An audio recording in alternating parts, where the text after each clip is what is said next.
This is the Kitchen Fairy with another recipe vlog for indorecipe.com.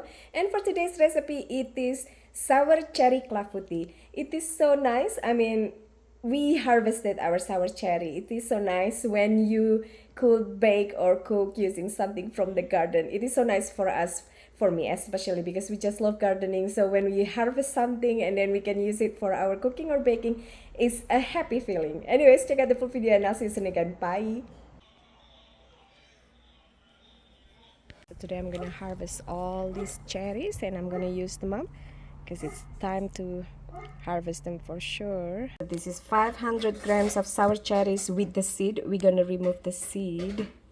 This is 4 eggs with 3/4 cup of sugar and half tablespoon of vanilla essence, and just mix it with balloon whisk until completely combined.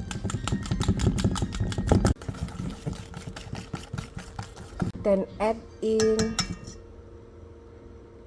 1/3 cup plus 2 tablespoons of flour, strong baker's flour that I'm using today, and you want to mix this until smooth.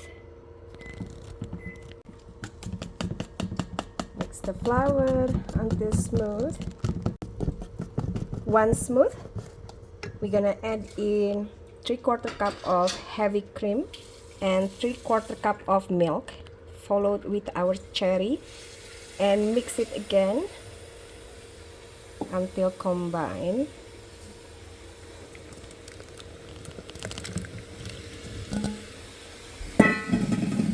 You can use spatula for this one.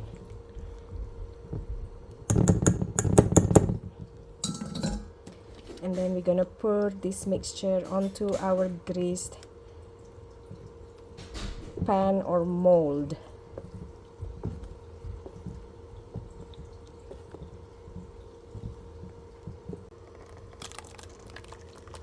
Like so. Now we're gonna bake this on preheated 350 Fahrenheit for 35 to 45 minutes depending on your oven.